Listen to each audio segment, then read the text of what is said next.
এইকেইদিন মই অলপ ছ'চিয়েল মিডিয়াত ভাইৰেল হৈছোঁ, আপোনালোকেও গম পায়, বহুতে গম পায় যে অন্যায় যিবিলাক জেগাত কিছুমান হৈ আছে মোক তাৰমানে মানুহ ফোন কৰি মাতে। ঠিক তেনেকৈ যোৱাকালি তাৰমানে মোক ইয়াৰে কেইগৰাকীমান মহিলা আৰু পুৰুষে মোক ফোন কৰিছিলে। ফোন কৰোঁতে মই আহি দেখা পালোঁ যে ইয়াতে ৰাস্তাতে এনেকৈ ডাইৰেক্ট গিলাচ, বেগ আৰু বটল ডাইৰেক্ট, আৰু আপোনালোকে দেখাই পাইছে ৱাইন শ্বপখনৰ বাহিৰত ডাষ্টবিন থৈ দিছে যে আপুনি আহক, ইয়াতে বটল খোলক, খাওক, ডাষ্টবিনত গিলাচো পেলাওক, বটলো পেলাওক। এই পৰিৱেশটোৰ কাৰণে মোক মাতাৰ কাৰণে মই আহিলোঁ। আহি দেখা পাই মোৰ খং উঠি গ'ল। মই অলপ মানুহটো খঙাল দেই। আৰু যেতিয়া দেখা পালোঁ বাহিৰত চাকনা বিক্ৰী কৰি তাৰ পৰা গিলাচ দি এখন বিহাৰী দোকান কাৰণে বিহাৰী দোকানখন মই ওলোটাই ভাঙি দিলোঁ। ঠিক আছে, ভাঙি দিলোঁ। তাৰপিছত এজন বিহাৰীয়ে 112ত ফোন কৰি ভৰুলো থানাত খবৰ দিছে।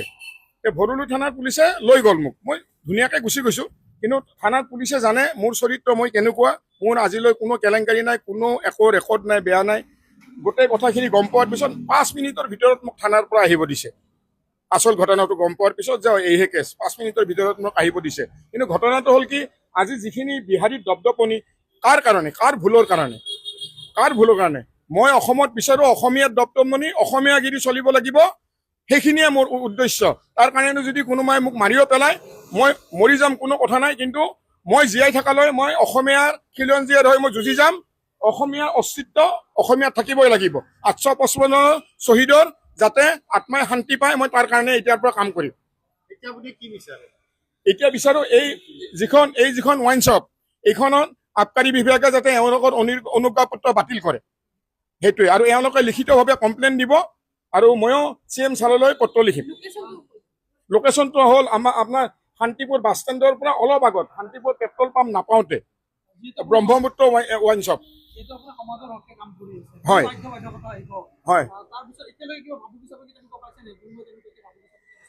দুটা এটা দি থাকক, সেইবিলাক গুৰুত্ব নিদিওঁ। মোৰ লগত ভগৱান আছে,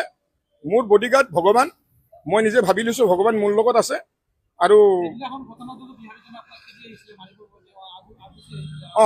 আহিছে, তাৰপিছত মই ধমকি দিছোঁ। আৰু যিকেইজন বিহাৰী আছিল গোটেই বিহাৰী পলাইছে। মাৰিলে মাৰক, কোনো কথা নাই। মই মাৰক লৈ ভয় নকৰোঁ। মোৰ কাম চলি যাব, মই একদম গেৰাণ্টি কৈছোঁ, মই এনেকেই চলি থাকিম। আমি আজান ভাল পাওঁ, আৰু আজানক কোনো কাৰণতে আজান বন্ধ হোৱাটো আমি কেতিয়াও নিবিচাৰোঁ। হজন মহম্মদক অশ্লীল ভাষাৰে গালিগালাজ কৰাসকলৰ বিৰুদ্ধে অসম আৰক্ষীয়ে কঠোৰ ব্যৱস্থা ল'ব লাগিব। বা কিছু সংগঠনে আজান বন্ধ কৰিবলৈ দাবী কৰিছে, নামঘৰত দবা কোবাই আৰু মছজিদত আজান দিয়ে। যিসকল মানুহে আজানৰ বিৰোধিতা কৰিছে, আজান বন্ধ কৰিবলৈ দাবী কৰিছে, তেওঁলোক মূৰ্খামি বাহিৰে বেলেগ একো হ'ব নোৱাৰে। ধৰ্মই সমাজখনক ফুলৰ মালাৰ দৰে সংগঠিত কৰে, আৰু অধৰ্মই সমাজখন ভাঙি থান বান কৰে।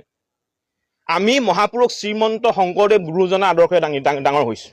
আৰু গুৰুজনাই এটা কথাই কৈছে যে সকলো ধৰ্মকে সমান চকুৰে চাবলৈ কৈছে। আৰু বৰ্তমান সময়ত হজন মহম্মদক লৈ যি ধৰণৰ বিতৰ্ক আৰম্ভ হৈছে, এই বিতৰ্ক কেতিয়াও সমীচীন নহয়, কোনো কাৰণে গ্ৰহণযোগ্য হ'বই নোৱাৰে। হজৰত মহম্মদ আমাৰ প্ৰতিজন অসমৰ খিলঞ্জীয়া অসমীয়াৰ হৃদয়ত আছে আৰু ভৱিষ্যতেও থাকিব। ইয়াক কোনেও মুচি আঁতৰাব নোৱাৰে, ইয়াক কোনেও মুচিব নোৱাৰে, সঁচা কথা। গতিকে হজৰত মহম্মদক লৈ যিসকলে কটু মন্তব্য কৰিছে, অশ্লীল ভাষাৰে গালিগালাজ কৰিছে, তেওঁলোকৰ ওপৰত অসম আৰক্ষীয়ে অতি শীঘ্ৰে বিহিত ব্যৱস্থা গ্ৰহণ কৰিবৰ কাৰণে আমি জাতীয় সংগ্ৰামী অসমে দাবী উত্থাপন কৰিছোঁ। কাৰণ এইবিলাক ঘটনাই কিন্তু আমাৰ সাতাম পুৰুষীয়া যি শান্তি সম্প্ৰীতি আছে তাক বিনষ্ট কৰিব, আৰু অনাগত দিনত সাম্প্ৰদায়িক সংঘৰ্ষৰ সূত্ৰপাত হোৱাৰ কিন্তু সম্ভাৱনা আছে। গতিকে হজন মহম্মদক অশ্লীল ভাষাৰে গালিগালাজ কৰাসকলৰ বিৰুদ্ধে অসম আৰক্ষীয়ে কঠোৰ ব্যৱস্থা ল'ব লাগিব। দ্বিতীয়তে আমি আৰু এটা কথা ক'ব বিচাৰিছোঁ, এতিয়া আজানক লৈ বিতৰ্ক হৈছে। কিছু মানুহে বা কিছু সংগঠনে আজান বন্ধ কৰিবলৈ দাবী কৰিছে। এতিয়া নামঘৰত দবা কোবাই আৰু মছজিদত আজান দিয়ে, কি কাৰণে দিয়ে? যে ভগৱানক মনত পেলাবৰ কাৰণে সোঁৱৰাই দিয়ে। ইমান এটা সুন্দৰ চিন্তাধাৰা। আৰু এই ধৰণৰ যিসকল মানুহে আজানৰ বিৰোধিতা কৰিছে, আজান বন্ধ কৰিবলৈ দাবী কৰিছে, তেওঁলোক মূৰ্খামি বাহিৰে বেলেগ একো হ'ব নোৱাৰে। আমি আজান ভাল পাওঁ, আৰু আজানক কোনো কাৰণতে আজান বন্ধ হোৱাটো আমি কেতিয়াও নিবিচাৰোঁ। হৰ হৰ মহাদেৱ লিখা এটা টি চাৰ্ট পিন্ধি আপুনি ৰেলত যাত্ৰা কৰিছিলে, সেই তাৰ অৰ্থটো কিবা অৰ্থ আছে নেকি তাত? প্ৰথমে মই নীলোৎপল, তোমাক মই তুমি বুলি মাতোঁ, আপোনাক মই ধন্যবাদ জনাইছোঁ যে আজি মোৰ আপুনি ইণ্টাৰভিউ ল'বলৈ আহিছে। আপুনি অৱশ্যে কেইদিনমানৰ আগতে কৈছিলে, মই সেই সময়ত ধুবুৰীত আছিলোঁ, আৰু মই আপোনাৰ লগত কথা পাতোঁতে কৈছিলোঁ যে 8, 9, 10 তাৰিখে মই ধুবুৰী লোকসভা সমষ্টিৰ দিশা মিটিং কয় আমাৰ MP বিলাকৰ সেইখনে সৰ্বোচ্চ মিটিং সেই সভাখিনিত থাকিম আহিয়ে আপোনালোকৰ লগত কথা পাতিম আৰু আপুনিও সেই মৰ্মে আজি আহি মোক ইণ্টাৰভিউ ল'বলৈ খুজিছে মই আপোনালোকক আৰম্ভণিতে আপোনাক ধন্যবাদ জনাইছোঁ এতিয়া আহিল প্ৰথম মই সেই টি চাৰ্টটো মই কোনো কথা এভইড নকৰোঁ সেইকাৰণে কৈছোঁ মই 8, 9, 10 এইকেইটা দিন মই ধুবুৰী লোকসভা সমষ্টিৰ বিভিন্ন উন্নয়নমূলক কাম আৰু দুখীয়া মানুহৰ বিভিন্ন সমস্যাবিলাকৰ লগত মই ওতঃপ্ৰোতভাৱে জড়িত হৈ গৰাখহনীয়া তেওঁলোকৰ মাকৈ মানে খেতি কৰিছে MSP পোৱা নাই বিভিন্ন সমস্যাৰ বিষয়ে জ্ঞাত হৈ সেইবিলাকৰ নিৰাকৰণৰ কাৰণে ব্যস্ত আছিলোঁ আৰু সেইকাৰণে মই এই লাপি লোপা সৰু সুৰা কথাবিলাকত মই মন দিয়া নাছিলোঁ আৰু সেইদিনাই মই কৈছিলোঁ যে মই এই সময়খিনিত মানুহখিনিৰ ইয়াত বহি আপোনালোকে নগাঁও মই এতিয়া আপোনাৰ ঘৰত বহি সেই মানুহখিনি কিমান কষ্টৰে আছে আপুনি অনুধাৱন কৰিব নোৱাৰে সেয়েহে মই প্ৰথমেই ধুবুৰীত গ'লোঁ ধুবুৰীত দীঘলীয়াকৈ গোটেই দিন প্ৰায় 35টা বিভাগৰ তাত অকল যে কংগ্ৰেছৰ মানুহখিনিয়ে থাকে সেইটো নহয় সকলো বিধায়ক থাকে আমাৰ দিশা কমিটিত যিবিলাক যি থাকে মানে জানে জিলা পৰিষদ থাকে আঞ্চলিক পঞ্চায়ত থাকে সকলো বিভাগৰ অকল ষ্টেট গভৰ্ণমেণ্টৰে নহয় চেণ্ট্ৰেল গভৰ্ণমেণ্টৰো আপোনাৰ অফিচাৰ থাকে দীঘলীয়া প্ৰত্যেকটো বিভাগৰ লগত পুংখানুপুংখক্ৰমে আলোচনা কৰি সেই জিলাখনৰ বিভিন্ন সমস্যাৰ আজি কেনেকৈ সমাধান কৰিব পাৰে মানুহৰ কেনেকৈ সমস্যাবিলাক সমাধান কৰিব পাৰে ভুক্তভোগী সেই আপোনাৰ দুখীয়া মানুহসকলক গৰাখহনীয়া সমস্যাই হওক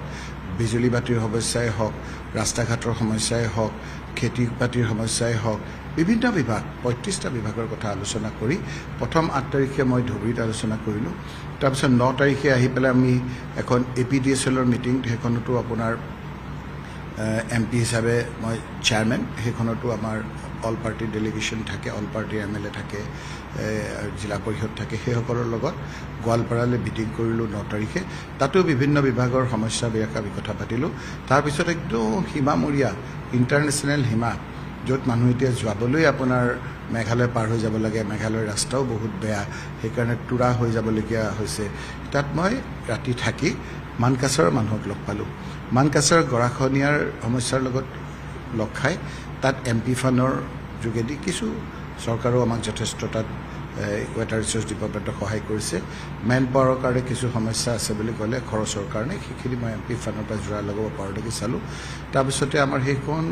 জিলাত হাতচিঙিমাৰী কলেজখন খুব গুৰুত্বপূৰ্ণ কলেজ সেই কলেজখনত আমাৰ কিবা এটা কৰিব পাৰোঁ নেকি তাত ভ্ৰমণ কৰি বিভিন্ন সমস্যাৰাজিৰ লগত তাতো দিশা মিটিং আৰম্ভ কৰি ৰাতি আহি পেলাই গুৱাহাটী পালোঁ গুৱাহাটীৰ পৰা আজি ইয়াত আহি পাইছোঁহি আপুনিও পোনচাতে সুধিছে যে মই সেই টি চাৰ্টটোৰ কথাটো গতিকে মই টি চাৰ্টটো যিসকলে সমালোচনা কৰিছে এই লোকসকলে এই কথাবিলাক বুজি নাপাব আমি কেনেকৈ মোকতো এতিয়াই খোজা নাই বহুতত খুজিছে মই যেতিয়া ইয়াৰ পৰা বদৰুদ্দিন আজমলৰ বিৰুদ্ধে আজমলীয়া ডাঙৰীয়াৰ বিৰুদ্ধে যেতিয়া যুঁজিব গৈছিলোঁ এই লোকসকলে মোক কৈছিল ক'ত ৰখিব লৈছিলে গুৰুত্ব পাব মোক এটাই কথা কৈ আজি যেতিয়া চামগুৰিত এতিয়া আপুনি সুধিছে চামগুৰিতো আপোনাৰ কংগ্ৰেছ পাৰ্টি তানজিল হুছেইন জিকিছে কিন্তু মোক এইসকলে এনেকুৱা খুচি থাকে এই খুচি থকাবিলাকসকলৰ উত্তৰ সেই সাধাৰণ ৰাইজে দিয়ে কাৰণ যেতিয়াই সমস্যা আহিছে বিভিন্ন জাতি জনগোষ্ঠীৰ মই এটা জাতি গোষ্ঠী জনগোষ্ঠীক কোৱা নাই ভিতৰৰ হ'ব পাৰে বাহিৰৰ হ'ব পাৰে খুচি থকাবিলাক বহুত হ'ব পাৰে বিভিন্ন ধৰণৰ হ'ব পাৰে ছ'চিয়েল মিডিয়াতে আপোনালোকে দেখিব কিন্তু যিমানেই মোক খুচিছে মানুহে বুজি পাইছে কাৰণ এই সময়খিনিত মানুহৰ সমস্যাবিলাকৰ লগত মই জড়িত হৈ আছিলোঁ যেতিয়া মানুহ NRCৰ সমস্যাই মানুহক জ্বলাকলা খুৱাইছিল কাগজ পত্ৰ লৈ ইখন জিলাৰ পৰা সিখন জিলালৈ গৈছিল এই লোকসকলে মোক তেনেকৈ সমালোচনা কৰিছিল কিন্তু মই এই কথাবিলাকত গুৰুত্ব নিদি মই সুপ্ৰিম কোৰ্টত আপোনাৰ আইনজ্ঞ পণ্ডিতসকলৰ লগত কথা পাতিছোঁ সেই সময়ৰ আমাৰ বিভিন্ন NRCৰ লগত লাগি থকা অফিচাৰবিলাকৰ লোকসকলৰ লগত কথা পাতিছোঁ তাৰপিছত দেখিলোঁ যে মানুহসকলক আমি ৰিজাল্ট দিব পাৰিছোঁ আৰু সেইখিনি মানুহে সূক্ষ্মভাৱে দুখীয়া মানুহসকলে নিৰীক্ষণ কৰিছে লেটেষ্ট ইলেকশ্যনৰ আগত নতুন এটা পদ্ধতি আহিছিল SR কোনো বুজি পোৱা নাছিল সেই SRৰ সময়ত আমি কেনেকৈ কি কৰিব লাগে কোনো আপোনাৰ গম পোৱা নাছিল সেই সময়তো মই আপোনালোকে আমাৰ ঘৰতে আপোনাৰ প্ৰেছ কনফাৰেঞ্চ কৰিছোঁ সেই সময়খিনিত মই ভাবোঁ যে এনেকৈ যুঁজিলোঁ যাৰ ফলশ্ৰুতিত নিশ্চিত বিপদৰ পৰা মানুহসকল ৰক্ষা কৰিব পাৰিলে বুলি আমি ভাবোঁ যে আমিও কিঞ্চিত এটা তাত লাগি আছিলোঁ গতিকে এই মানুহখিনিয়ে এই ধৰণে কৰাৰ কাৰণে আপুনি যে এতিয়া আৰম্ভণিতে বিশেষণ বুলি ক'লে যে ৰকিবুল হুছেইনে ধুবুৰীত 11টা সমষ্টিত তেওঁৰ বিধানসভা তাৰ ভিতৰত 8টা সমষ্টি জিকিছে, এইবাৰ ৰিজাল্ট ভাল হৈছে। ৰকিবুল হুছেইনে পূৰ্বে প্ৰতিনিধিত্ব কৰা চামগুৰি সমষ্টিটো এইবাৰ আগতকৈ ভাল ৰিজাল্ট কৰিছে। এই কথাবিলাক সেই লগে জড়িত কাৰণেই মই এই কথাবিলাকত বেছি জড়িত হ'ব নিবিচাৰোঁ। কিন্তু আপুনি যিটো কৈছে, নিশ্চয় এই কথাবিলাকৰ মই উত্তৰ যদি নিদিওঁ তেতিয়াহ'লে মোক ভাল পোৱা কিছু মানুহে ইয়াৰ লগত অলপ বুজি নাপাব। মই কেনেধৰণেৰে সৰুৰ পৰা জীৱন যাপন কৰিছোঁ সেই কথাবিলাক জানোতাই জানে। মই আপোনাৰ বিভিন্ন সাংস্কৃতিক দিশতে কওক, খেলা ধূলাৰ দিশতে কওক, ৰাজনীতিটো পিছতে আহিছে, লগে লগে আহিছে। মই সাংস্কৃতিক, মই বিভিন্ন জাতি জনগোষ্ঠীৰ বিভিন্ন সংগঠনৰ লগত ওতঃপ্ৰোতভাৱে মই জড়িত। সেইকাৰণে কিছুমান মই কথা বতৰাবিলাক এই যিসকলে ন্যস্ত স্বাৰ্থ জগত জড়িত হৈ কথাবিলাক কয়, নিজে আকৌ সেই কথাবিলাকৰ লগত লুতুৰি পুতুৰি হৈ থাকে, সেইবিলাক কথা মই গুৰুত্ব নিদিওঁ। এতিয়া কথা হ'ল, মই পিন্ধা কাপোৰ এটা লৈ কৰিছে, মোক কোনো চাৰ্টিফিকেট দিব নালাগে যে মই কোন ধৰ্মৰ মানুহ, কেনেকৈ ধৰণৰ। মোক যদি দৰকাৰ হয় তেওঁলোকে আহক, আমি কথা পাতোঁ। কিন্তু সেইসকল, বিশেষকৈ এজন লোক মই আগতে কৈ আছোঁ, যি ধৰণেৰে সমালোচনা কৰিছে, মোক দুই একে সেইটো স্পষ্ট কৰিছে। গতিকে সেই যি দুই একে কৰিছে সেইসকল মোৰ শুভাকাংক্ষী। গতিকে মই সেইটো উত্তৰ দিব লাগিব। এই কথা বতৰাবিলাক মই কোৰ্টত পাতিম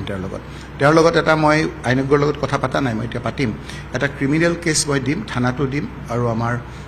ক্ৰিমিনেল কেছ এটাও দিম যে এই কথা বতৰাবিলাক তেওঁ যিবিলাক কৈছে সেইবিলাক মোৰ সন্মানহানি হৈছে মই ভাবোঁ। গতিকে সন্মানহানিটোত তেওঁ, কাৰণ এনেকুৱা ধৰণৰ সন্মানহানি হোৱা কথা আগত তেওঁলোকৰ চৰ্দাৰে কৰিছে। কৰাৰ পিছত যেতিয়া কেছৰ ফাইনেল পৰ্যায়ত গৈছে, মই অলপ কোমল, তেওঁ মোক বিভিন্ন মানুহ লগাই পেলাই মাফ খোজে। মই লেখাই দিম, মোক মাফ খোজা নাই কোৰ্টত, বিনা চৰ্তে, যে মোৰ সিদিনা ভুল হ'ল, মই দুখ কৰিছোঁ, মোক মাফ কৰি দিয়ক, মোক ক্ষমা কৰক। এইবিলাক কথা কোৱাৰ পিছত ময়ো যেতিয়া কোৰ্টত গৈ পেলাই কওঁ, যেতিয়া তেওঁ মাফ কৰিছে, তেতিয়া কোৰ্টৰ জাজে খুব বেয়া পায় আমাক, যে আপোনালোকে ইমান সাক্ষী বাতি দিলে আৰু এতিয়া কোৰ্টৰ সময় ল'লে, এতিয়া আপোনালোকে মাফ খোজাৰ লগে লগে আপুনি মাফ কৰি দিলে, কিয় আপোনালোকে এনেকৈ কৰিছে। গতিকে মই এইখিনি কথা কোৱাৰ আগত মই আজি, আপোনালোকে নিশ্চয়কৈ আজি এইটো উঠিব মোৰ কথাখিনি, মই 2টা দিন তেওঁলোকৰ সময় ল'ম। কিন্তু মই মোৰ আইনজ্ঞৰ লগত আজিয়ে কথা পাতি মই ড্ৰাফ্টটো কৰিব দিম। যদি এইখিনিত তেওঁলোকৰ অনুশোচনা নাহে, মোক কোৱা কথাবিলাক যদি তেওঁলোকে যদি যিখিনি আপোনাৰ মোৰ ডিফেম হৈছে, যিখিনি মোৰ মানহানি হৈছে, যদি তেওঁলোকে নিজেই কণ্ট্ৰডিক্ট নকৰে, তেতিয়াহ'লে মই কেছ দিম, আৰু কেছত তেওঁলোকৰে ভাল হ'ব। তেওঁলোকে যিটো মোক কথাবিলাক কৈছে তেওঁলোকে প্ৰমাণ কৰিবলৈ সুবিধা পাব। গতিকে মই ৰাতিপুৱা উঠি নিজৰ ধৰ্ম পালন কৰোঁ, সদায় জানে, চবেই জানে। মই সকলো ধৰ্মক মই সন্মান কৰোঁ। সেইটো মোক কোনোবাই ক'লে নক'লে মই সেই ধৰণৰ ৰাজনীতি জীৱনতে নকৰোঁ, বা সেই ধৰণৰ ব্যক্তিগত মোৰ জীৱনো মই সেই ধৰণৰ লিড নকৰোঁ। মই ৰাতিপুৱা নিজেই মোৰ নিজৰ ধৰ্মীয় কামবিলাক কৰোঁ, আৰু তেতিয়া ৰীতি নীতি যেনেধৰণে কৰে সেইটো কৰিলোঁ। আৰু যেতিয়া মই ৰাতি শুবলৈ যাওঁ, তেতিয়া কি কাপোৰ পিন্ধোঁ সেইটো মোৰ ইচ্ছাৰ কথা। তেতিয়া মই কেতিয়াবা আপোনাৰ কি হয়, নিজে কিনিবলৈ মই যাওঁ, কেতিয়াবা মোক বহুতে মোৰ অঙহী বঙহী মোৰ পৰিয়ালেও কাপোৰ কিনি আনি দিয়ে। আৰু সেইটো কাপোৰৰ লগত যিটো কথা কৈছে, মই আৰু 100 বাৰ পিন্ধিম তেনেকুৱা। সেইটো কোৱাৰ কাৰণে মোৰ ধৰ্ম ইমান আপোনাৰ চনকা নহয় যে কোনোবাই অকণমান বেকা কৰি দিলেই ভাঙি যাব। ইমান বুলি কয় আমাৰ মুছলমান, ইমানটো শক্তিশালী হয়। মোৰ ইমান শক্তিশালী, যিজনে কৈ আছে তেওঁলোকৰ কিমান শক্তিশালী মই দেখুৱাই দিম সময়ত, যে তেওঁলোকে সময়ত কি ধৰণৰ পৰ্যায়লৈ নামি। মোক সেইকাৰণে যিসকলে মোৰ শত্ৰু, কিন্তু এই ক্ষেত্ৰত মোক আপোনাৰ ৰাজনৈতিক শত্ৰুৰ কথা কৈছোঁ, মোক ভালকৈ জানে যে মই নিজক একেবাৰে বিসৰ্জন দি পেলাই মই ৰাজনীতিও নকৰোঁ, সমাজ জীৱনৰ লগতো নকৰোঁ। নিজৰটো ৰাখি অনাক সন্মান কৰিবলৈ মই জানো। গতিকে সেই পোচাকটো মোক আপোনাৰ পিন্ধাটোত যে কৈছে, এইটো এটা তেওঁৰ নিজৰ পৰিচয় দিছে তেওঁ কি। গতিকে মই নাভাবোঁ যে সেইটো পিন্ধাৰ কাৰণে মইতো সেইটো পিন্ধি পেলাই মই ধৰ্ম কৰিবলৈ যোৱা নাই। মই জানো যে সেইটো সময়ত মই ৰাতিপুৱা যেতিয়া ধৰ্মৰ কাম কৰোঁ, মই যেতিয়া উপাসনা কৰোঁ, যেতিয়া সেই সময়খিনিত মই কি পিন্ধিব লাগে পিন্ধোঁ। কিন্তু যেতিয়া মই ৰাতিপুৱা আপোনাৰ যাওঁ, মই আজিকালি ট্ৰেইনত যাওঁ, আপোনালোকে দেখিছে, ৰাতিপুৱা মই শ্লিপিং কাপোৰ, শুই থকা কাপোৰটোৰ 3 ঘণ্টা মই তাত পিন্ধোঁ। 3 ঘণ্টা পিন্ধি পেলাই মই যোৱাৰ ঠিক 9:30 বজাত আকৌ চেঞ্জ কৰি মই আকৌ আপোনাৰ যিখিনি বাহিৰত পিন্ধা কাপোৰ ধৰি লওক সেইবিলাক কাপোৰ পিন্ধোঁ। গতিকে মোক আপোনালোকে কাপোৰ পিন্ধাটো লৈ পেলাই যিটো কৈছে, সেইটো মই ইমান দূৰ ক'ব লাগিব বুলিয়েই মই আপোনাৰ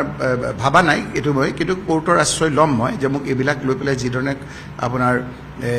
কৈছে। আৰু তাতে আকৌ এজন সাংবাদিকেও কৰিছে, তেওঁক মই সেইদিনা তেওঁ মোক চোচা মাৰি আহোঁতে মই তেওঁক ক'লোঁ, তেওঁৰ বোধহয় গাত লাগিছে। সেইটো সাংবাদিকৰ ধৰ্ম হয়নে নহয় সেইটো মই বেলেগ প্লেটফৰ্মত ভালকৈ মই কথা পাতিম। কিন্তু এইটো মই কোনো ভুল কৰা বুলি মই ক'ব নিবিচাৰোঁ, কাৰণ এইটো মই কাপোৰ পিন্ধাটো মোৰ মোৰ নিজৰ চইচৰ কথা মই নিজে কি পিন্ধো কি নিপিন্ধো সেইটো পঢ়াৰ কাৰণে মোৰ তেনেকুৱা ধৰ্ম মই লিড কৰা নাই মই ধৰ্ম মই মোৰ ইমান ষ্ট্ৰং যে সেইটো পিন্ধাৰ কাৰণে মোৰ ধৰ্ম নষ্ট হৈছে বুলি মই নাভাবোঁ কাৰোবাৰ সেইটো হ'ব পাৰে ধৰ্ম বেছিকৈ বিধৰ্মৰ কাম বেছি কৰে মই বিধৰ্মী কাম ইমান নকৰোঁ ক'ৰবাত কৰিলেও মই আপোনাৰ সেইটো যেনে যি ছিষ্টেমত আছে মই মাফ খোজোঁ মই ক্ষমা খোজোঁ কিন্তু মই ভাবোঁ যে এইটো ক্ষেত্ৰত মোৰ ধৰ্ম কোনো পধ্যেই নষ্ট হোৱা নাই মোৰ ধৰ্মৰ ইমান সেইসকলতকৈ মোৰ বহুত ষ্ট্ৰং মোক যদি কিবা কাৰণে ধৰ্মৰ বিষয়ে সুধিবলৈও আহে সেইটো ধৰ্মেই নহয় বিভিন্ন ধৰ্মৰ কথা শুনক না কিমান আমি পঢ়া শুনা কৰিছোঁ আমাৰ আজি মহাভাৰতৰ কথাই কওক ৰামায়ণৰ কথাই কওক বা বেলেগৰ কথাই কওক আমি কিমান পঢ়োঁ কেনেকৈ যদু বংশ ধ্বংস হৈছে সেইবিলাক কথাৰ লগত আমাক আলোচনা কৰক সেইবিলাকো পঢ়োঁ জ্ঞান কিন্তু তেওঁলোকে যিটো মোক আক্ৰমণ কৰি মোক সেৱা কৰিব বিচাৰিছে মই ভাবোঁ যে এই যে আপুনি যে এতিয়া যে ক'লে যে এই গোটেই অসমতে ৰিজাল্ট বেয়া তাৰপিছতো ধুবুৰীত 8টা সমষ্টিত জিকিছে 11টাৰ ভিতৰত আকৌ আপুনি কৈছে যে মই প্ৰতিনিধিত্ব কৰা সমষ্টিটোত মোতকৈ বেছি ভোটত তাঞ্জিল জিকিছে এইবিলাকেই হ'ল যে সেই মানুহবিলাকৰ পুৰস্কাৰ আপুনি যিহেতু ৰাজনীতি আপুনি NSUI কৰিছে তাৰপিছত যুৱ কংগ্ৰেছ আপুনি হয়তো বিধায়ক 32-33 বছৰত আপুনি বিধায়ক হৈছে আপোনাতকৈ বহুত কম বয়সত তাঞ্জিল বিধায়ক হৈছে আপুনি বিধায়ক যেতিয়া জিকিছিলে প্ৰথমবাৰ জয়লাভ কৰোঁতে অতুল শৰ্মাৰ লগত 3000তকৈ কেইটামান ভোটৰ বেছি ব্যৱধান তাৰপিছত আপোনাৰ ব্যৱধান বাঢ়ি গৈ 20,000 25,000 পৰ্যন্ত হৈছেগৈ কিন্তু তাঞ্জিলে প্ৰথমবাৰ প্ৰতিদ্বন্দ্বিতা কৰি 1 লাখ ভোটত জিকিছে কিহৰ কাৰণে ইমান ৰাইজে কিহৰ কাৰণে তাঞ্জিলক ভোট দিছে বা কংগ্ৰেছৰ শক্তি সামগ্ৰীত বাঢ়িছে নে এইবাৰ যিটো পলাৰাইজেশ্যন ধৰ্মীয় বিভাজনৰ যি ৰাজনীতি তাৰ প্ৰভাৱ পৰিছে মই এই পলাৰাইজেশ্যনৰ কথাটো কম বেছি পৰিমাণে মানি নোলোৱা নহয় অলপ চলপটো আপোনাৰ হৈছে কিন্তু মই ভাবোঁ যে ইলেক্ট্ৰেল পলিটিক্স এই ইলেকশ্যনৰ পলিটিক্স সেইটো বুজা মানুহ আপোনাৰ অলপ তাকৰ সেই বুজা মানুহৰ প্ৰয়োজন আছে আজি আপোনালোকে চাওক আপোনালোকে পলাৰাইজেশ্যনৰ কথা কৈ আছে কি 91,000 ভোট পাইছে ৰহা সমষ্টিত হাৰিছে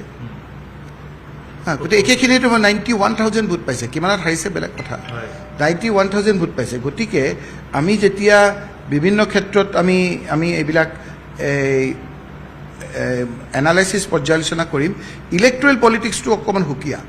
আমাৰ এতিয়া EVMৰ কথা আছে সেইটোতো 100%ৰ এতিয়া মই আগতে একেবাৰে বিশ্বাস নকৰোঁ এতিয়া 100%ই সত্য কিছুমান ঠাইত য'ত আপোনাৰ বিজেপিয়ে ভোটেই পাব নালাগে আজি আপুনি মই এনালাইচিছ কৰিছোঁ সেইটো যদি হয় যে TMCৰ তাত আপোনাৰ য'ত পাবই নালাগে তাতো 90% ভোট পাইছে গতিকে এই কথাবিলাক ক'তো হয় আকৌ আমাৰ যে পাঞ্জাৱত কথাটো হ'ল তাত আপোনাৰ বেলতত ভোট হ'ল তাত বিজেপি ধৰাশায়ী হৈ গ'ল সেই কথাবিলাকতো আছেই গতিকে এইটো কিন্তু মই ভাবোঁ যে আমাৰ যিটো ৰিজাল্ট সেইটো মই বুলি নহয় আমাৰ লগতে লাগি থকা যিসকলে বিভিন্ন সমস্যাসমূহৰ সন্মুখত মানুহক ওচৰত থাকি কাম কৰিছে আৰু যিসকল মানুহে ভেষণ কৰি মই এতিয়া আকৌ আপোনালোকক কৈয়ে দিম আপোনালোকে এইটো বেছিকৈ চলিব মই গভীৰভাৱে বিশ্বাস কৰোঁ আজি যদি UDFৰ জন্ম নহ'লেহেঁতেন অসমত তেতিয়াহ'লে বিজেপিয়ে অসমত চৰকাৰ কৰিব নোৱাৰিলেহেঁতেন আজি বিজেপিয়ে আজি আপোনালোকক মই প্ৰমাণ কৰি দিম যে এইবাৰ মোৰ সমষ্টিত আপুনি এতিয়া কৈছে 8টা জিকিছে বিলাসীপাৰা সমষ্টিটোত হিমন্ত বিশ্ব শৰ্মা মুখ্যমন্ত্ৰী ডাঙৰীয়ে টাৰ্গেট কৰি তাত আপোনাৰ এভিকশ্যন কৰিছিল উচ্ছেদ কৰিছিল আমি তাত যুঁজিছিলোঁ কিন্তু তাত কোনো পধ্যেই বিজেপি জিকিব UDF জিকিব নোৱাৰে কিন্তু UDF কেণ্ডিডেট দি দিছে UDF কেণ্ডিডেট দি দিয়াৰ ফলত তাত আপোনাৰ তাত প্ৰায় 6-7 হাজাৰ ভোট পালে আৰু আমাৰ কেণ্ডিডেটে 2,000 ভোটত হাৰিলে তাত এনেকুৱা ব্ৰহ্মপুৰ সমষ্টি আমি নগাঁৱৰ কথা কৈ আছে ব্ৰহ্মপুৰত বোধহয় UDF কেণ্ডিডেট দিছে নেকি মই নাজানো যদি দিছে তে কি অভিপ্ৰায়েৰে দিছে তেওঁ তেনেকুৱা মানে দিছে তেওঁলোকে মানুহে যেতিয়া ভাবিয়েই ল'লে যে তাত জিকিব নোৱাৰে তেতিয়া নিশ্চয়কৈ অলপ মানুহখিনি ইফাল সিফাল হৈছে তেনেকৈ আপোনাৰ তেওঁ পালে 2টা খেলিছিল কেইটা ক'ত জিকিবৰ কাৰণে খেলিছিল ক'ত আপোনাৰ বিজেপিক সহায় কৰিবৰ কাৰণে খেলিছিল এতিয়াও আপোনাৰ আমাৰ পিছত লাগি আছে যে এই মোৰ পোচাকৰ পিছত লাগি আছে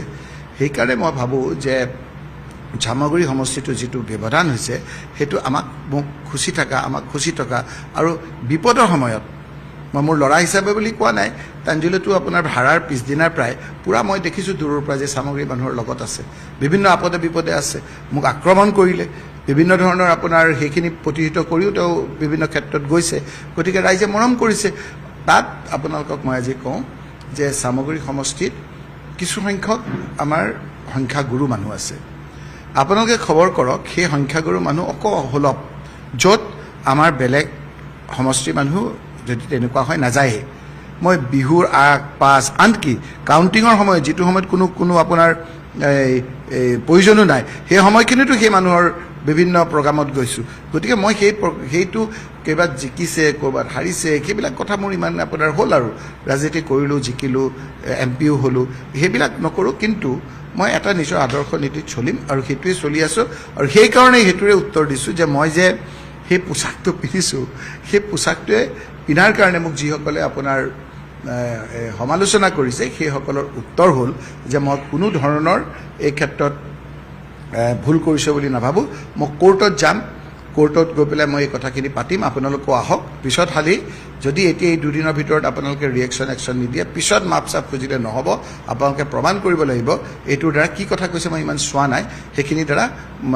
আপোনালোকে প্ৰতিষ্ঠা কৰিব লাগিব যে মোৰ সেইখিনি যিখিনি কৈছে আপোনালোকে সেইখিনি ভুল হৈছে কিন্তু মই কৈছোঁ যে আমাৰ নিজৰ ধৰ্মত মই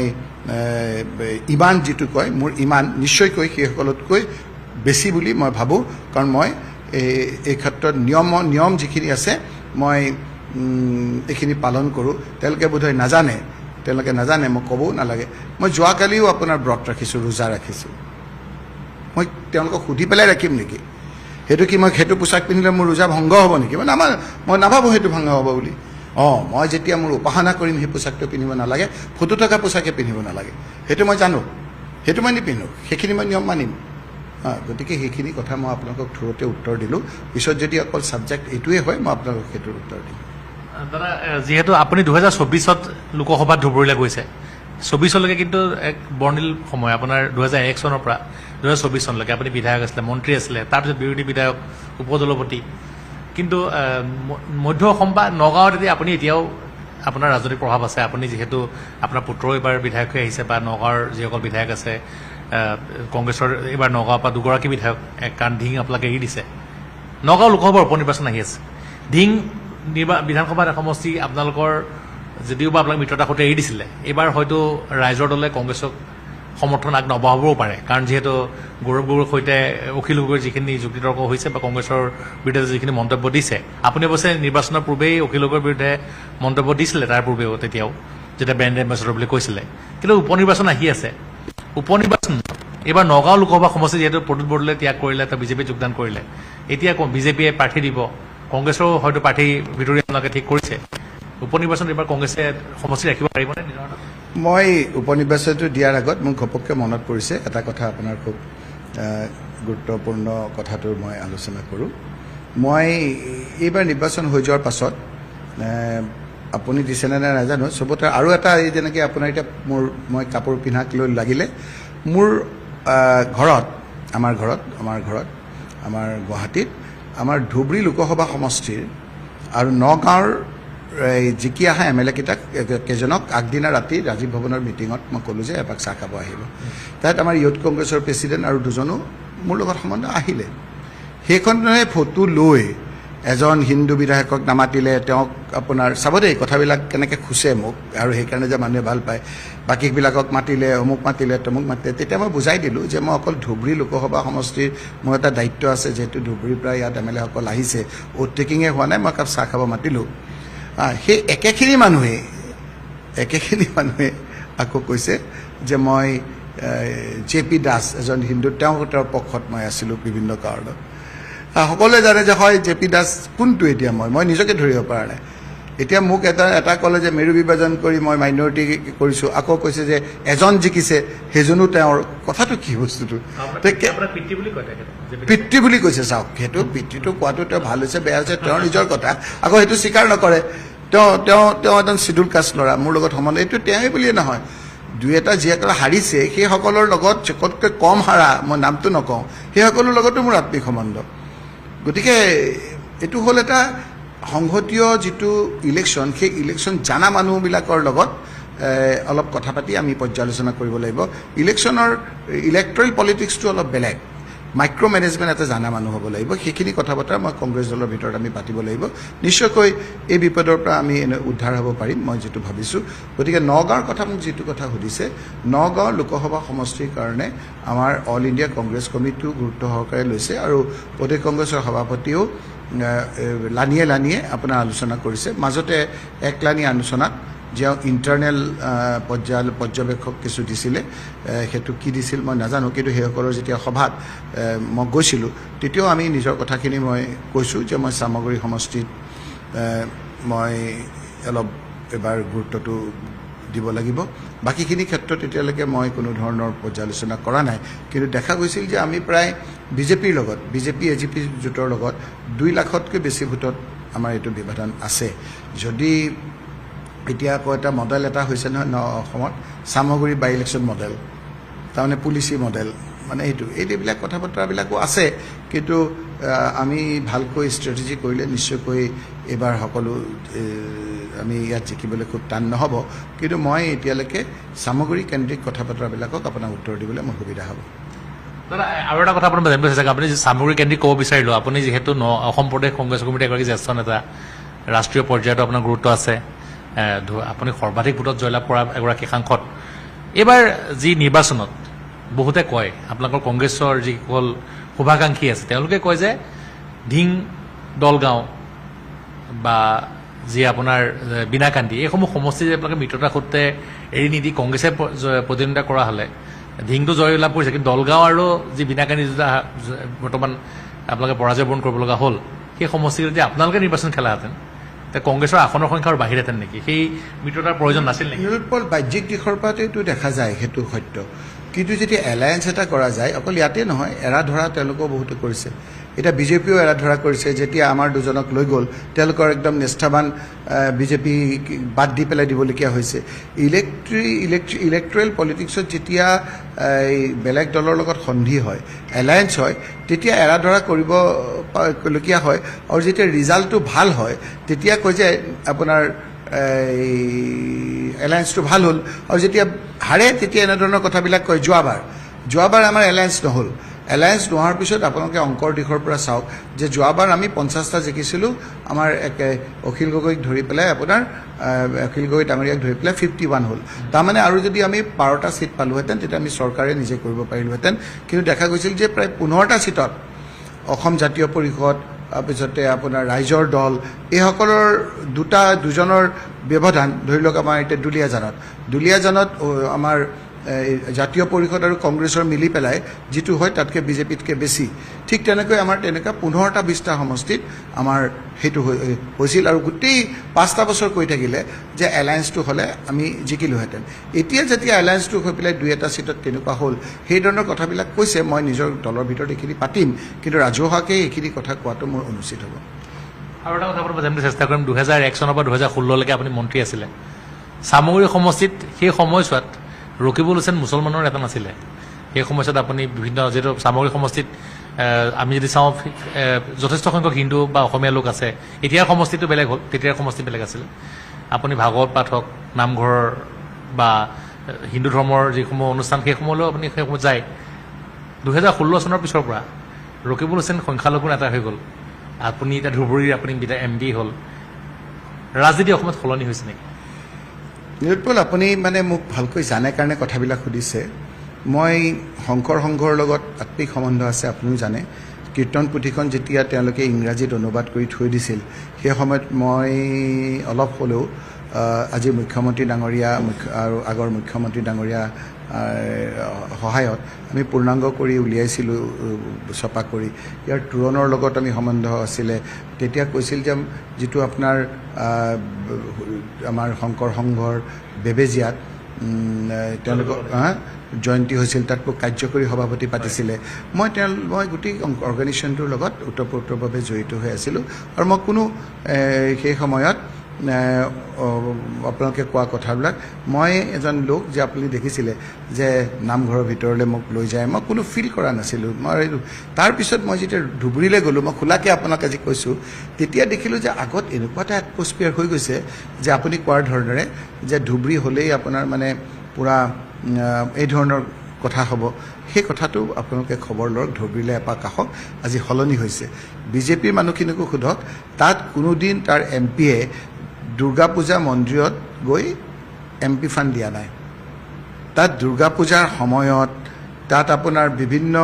আপোনাৰ ৰাসৰ সময়ত মই তাৰ মন্দিৰলৈ গৈ তাত মোক ধুতি পিন্ধাই দিছে তেওঁলোকে। মোক সেই সময়তো কোনোবাই সমালোচনা কৰিছে, মইতো কেয়াৰ কৰা নাই। মোৰ ধৰ্ম ইমান আপোনাৰ চনকা নহয় যে কোনোবাই আপোনাৰ এনেকৈ কৰি দিলে ভাঙি যাব, ইমান বুলি কৈ মই কৈ আছোঁ। মই তাত গৈছোঁ, সেইটো মই অসমৰ ভিতৰত কালচাৰ্ড জেগা গৌৰীপুৰ। মই আজিও আপোনালোকক কৈছোঁ, গৌৰীপুৰত থাকিলে মনটো ভাল লাগি যায় যে সাংস্কৃতিক দিশৰ কথা কওক, আপুনি তাৰ মানুহসকলৰ কথা বতৰাবিলাক কথা কওক। বিভিন্ন ক্ষেত্ৰত তেওঁ সাংস্কৃতিক দিশত বৰ চহকী, বহুত আপোনাৰ শিকিবলগীয়া কথা আছে। প্ৰথম আপোনাৰ তাত চিনেমা জগতৰ ঐতিহ্যশাল লোকসকল তাৰ পৰা কথা কোৱা যিটো আপোনাৰ হৈছিল, সেইটো আমাৰ আগৰ ৰজা বংশৰ লোকসকলে তাত প্ৰচলন কৰিছিল। তেতিয়া আমাৰ কলকাতাৰ লগত এটা সম্বন্ধ আছিল। তাত এই কথা বতৰাবিলাকৰ লগত মই নিবিড় সম্বন্ধ হৈ গৈছোঁ। আজি আপোনালোকে যিটো কৈছে সেইটো নহয়, আজি আপোনাৰ কোচ ৰাজবংশী মানুহসকলৰ লগত মই এটা ওতঃপ্ৰোতভাৱে মই জড়িত। তাৰ যিটো বিহু হয় তাতো এটা অনুষ্ঠান পাতে কোচ ৰাজবংশী বেলেগে, তাত মই জড়িত হৈ গৈছোঁ। আপুনি যিটো কৈছে তাত ধুবুৰী লোকসভা সমষ্টিৰ ৰাজনৈতিক দিশৰ পৰা সেই মানুহখিনিক নহ'লেও চলে, কিন্তু মই সেই মানুহখিনিক সমান গুৰুত্ব দিওঁ। যেনেকৈ আপুনি চামগুৰি সমষ্টিত কৈছিলে, চামগুৰি সমষ্টিৰ আগৰ সমষ্টিত মোৰ 23টা আপোনাৰ পঞ্চায়ত আছিলে। যেতিয়া MLA ফাণ্ড আহে মোক তেতিয়া বহুতে কয় য'ত ভোট বেছি পাইছিল তাত দিয়ক, য'ত ভোট কম পাইছিল তাত দিয়ক। এটা দিন আপুনি দেখুৱাব নোৱাৰে মই 23টা যুগ আমাৰ যিটো MLA ফাণ্ড পায় যুগ সলনি কৰি সমান টকা চব দিছোঁ। এই কথাবিলাক মানুহে দেখাৰ কাৰণে মোৰ নামঘৰৰ ভিতৰলৈ মাতি লৈ যায়, মোক বিহুৰ কমিটিলৈ লৈ যায়, মোক বিভিন্ন মুছলিম ধৰ্মৰ প্ৰগ্ৰামলৈ লৈ যায়, আৰু সেইধৰণে উঠি আহি পেলাই পৰিছোঁ। এই সময়খিনিত এই পোচাক সমালোচনা কৰা সেই মানুহকেইটাৰ সস্তীয়া কথা বতৰাবিলাকত মই কোনো কথা কাণ নিদিওঁ, কাৰণ তেওঁলোকে আজি UDF-এ আপোনাৰ মইতো ক'লোৱেই যে তেওঁলোক নোহোৱাহেঁতেন, BJP নহ'লেহেঁতেন, তেওঁলোকে NRC-টো তেনেকুৱা ধৰণৰ সহায় কৰিব নোৱাৰিলে, SR-টো কৰা নাই, এটাত কৰিছিল। মই অকপতে স্বীকাৰ কৰিম, মোৰ তাত ৰেকৰ্ড আছে যে তেওঁলোকে আমাৰ ভোটাৰৰ ক্ষেত্ৰত এটা হাইকোৰ্টত কেছ কৰিছিল। হাইকোৰ্টত কেছ কৰাৰ পাছত তেওঁলোকৰ ৰিজাল্ট ভাল হোৱা মুহূৰ্তত তেওঁলোকৰ উকিলক উইথড্ৰ কৰালে, সেইটো অন ৰেকৰ্ড আছে। সেইটো তেওঁ জীৱনত তেওঁলোকৰ সেইটো পাপে চুইছে তেওঁলোকক। এই নিশ্চিত বিপদৰ পৰা কোৰ্টৰ অৰ্ডাৰ লৈ আজি যদি সেইটো সহায় কৰিলেহেঁতেন তেখেতসকলক মই আজি প্ৰশংসা কৰিলোহেঁতেন। মোৰ ৰেকৰ্ড আছে, যিজন উকিলক তেওঁলোকে লৈছিল সেই উকিলজনক আগদিনা কৈছে যে আপুনি এই কেছটো উইথড্ৰ কৰক। কাৰ কথাত কৰিলে, কি কৰিলে, সেই কথাখিনি ৰাইজে বুজি পাইছে, আৰু সেইকাৰণে ব্যৱধান অসম নহয়, আপুনি কৈছে 10 লাখ যে হৈছে, ভাৰতবৰ্ষ নহয়, পৃথিৱীৰ ভিতৰত ৰেকৰ্ড সংখ্যক ভোটত তেওঁলোকক হৰুৱাইছে। আৰু এইবিলাকে হৈছে লগত থাকি বুকুত কামোৰা, এইবিলাক হ'ল আপোনাৰ মই শব্দবিলাক বেয়া নকওঁ, লগত বিত্ৰে বিশ্বাসঘাতকতা কথাবিলাকে কৈছোঁ। আৰু সেইকাৰণে তেওঁলোকে মোৰ এইবিলাক কথাত আপোনাৰ হেৰি নিদি আজি কয় যে মুছলমান বিধায়কক মাতি নি কথা পাতিলে, কালি কয় যে তেওঁ হিন্দু বিধায়কজনৰ পক্ষ লৈছে, এদিন কয় যে মই এইটো পোচাকৰ লগত এইটো সম্বন্ধ, কালি আকৌ কয় বেলেগ এটা কথা ক'ব। গতিকে তেওঁলোকৰ এই কথা বতৰাবিলাকে মোক মানুহে চাই মৰম কিন্তু মোৰ প্ৰতি মানুহৰ বাঢ়িছে মই ভাবোঁ। আৰু নহ'লে আপুনি যিটো প্ৰথম প্ৰশ্ন কৰিলে এইটো নহয় যে ধুবুৰীত আপোনালোকে জিকিলে যে চামগুৰিটো কেনেকৈ ইমান ভাল ৰিজাল্ট হ'ল, এই কথাবিলাক মানুহৰ তেওঁলোকৰ উত্তৰ বুলি মই ভাবোঁ। সংখ্যালঘু ৰাজনীতি বুলি যদি কওঁ, 2004 চনত বাই ইলেকশ্যন হৈছিলে যমুনামুখত, সেই সময়ত আপুনি বৰ্তমানৰ মুখ্যমন্ত্ৰী ডক্টৰ হিমন্ত বিশ্ব শৰ্মা, তেওঁ কংগ্ৰেছত আছিলে, আৰু ৰিপুণ বৰা, আপোনালোক তিনিগৰাকী অসম প্ৰভাৱশালী মন্ত্ৰী আছিলে। সেই সময়ত আপোনালোক তিনিগৰাকীয়ে যমুনামুখত আছিলে। তেতিয়া বদৰুদ্দিন আজমলৰ ARDF-ৰ লগত আপোনালোকৰ পৰাজয় হৈছে। কিন্তু এই সংখ্যালঘু ৰাজনীতি আপুনি তেতিয়াৰ পৰাই কৰি আহিছে, আপোনাৰ পিতৃও এগৰাকী মন্ত্ৰী আছিলে। এতিয়া এইবাৰ নিৰ্বাচনত দেখিবলৈ পোৱা গৈছে AIDF-ৰ আসনৰ সংখ্যা 200লৈকে হ্ৰাস পাইছে। ধুবুৰীত 10 লাখ ভোটত পৰাজিত হৈছে আপোনাৰ সৈতে, কংগ্ৰেছৰ সৈতে, আপোনাৰ সৈতে। গতিকে AIDF-ক লাহে লাহে ৰাইজে প্ৰত্যাখ্যান কৰি দলটো নাইকিয়া হৈ যাব নেকি আপুনি? মানে ৰাইজৰ চকুত ধৰা পৰিছে, তেওঁলোকে যিবিলাক কথা মূল কথাবিলাক কৈছিল সেইবিলাকৰ পৰা পিঠি দিলে, সেইটোৱে মূল কথা। আজি আপোনাৰ NRCৰ সময়ত যিদৰে আন্তৰিকতাৰে মানুহক সহায় কৰিব লাগিছিল নকৰিলে, এতিয়া আপোনাৰ যিটো বহুত আৰু এই আপোনাৰ ভোটাৰৰ কেছটো কৰি পেলাই গৈ উইথড্ৰ কৰিলে, কাৰ লগত কেৱল ব্যৱসায় বাণিজ্যৰ কাৰণে কাৰ লগত বিত্ৰিয়ালি কৰিলে। আজি আপোনালোকে SR-ৰ সময়ত তেওঁলোকে ভালকৈ নালাগিলে, এতিয়া ক'ব লাগে BJPৰ বিৰুদ্ধে, কয় ৰকিবুল হুছেইনৰ বিৰুদ্ধে। মানুহে চাই নাতে মই এতিয়া আপুনি এটা দেখাই দিয়কচোন, কোনদিনা BJPক সমালোচনা কৰিছে সেই যিসকলে মোক আজি এই পোচাকৰ কথা কৈছে। এটা দিন দেখুৱাওক যে তেনেকৈ সাহস কৰি তেওঁ এইটোৰ বিষয়ে ক'ৰবাত সমালোচনা কৰিছে, কেতিয়াও নকৰে, সাহসে নাই।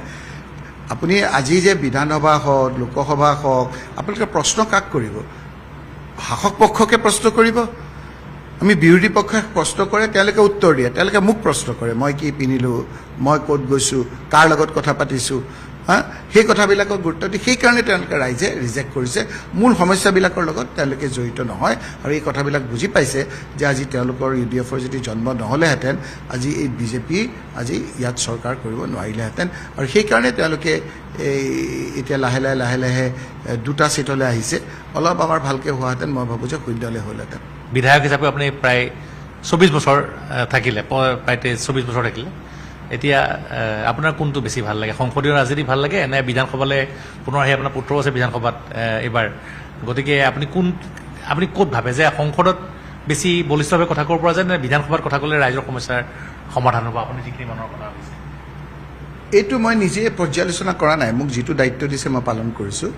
এইটো আপোনাৰ কেতিয়াবা বিধানসভা হৈ থাকিলে মই থাকিলে যেন তাত ভালকৈ কথাখিনি ক'ব পাৰিলোহেঁতেন তেনেকুৱা লাগে অনুভৱ হয় বহুতেও কয় যে আপুনি থাকিলে তেনেকৈ কংগ্ৰেছক যেনেকৈ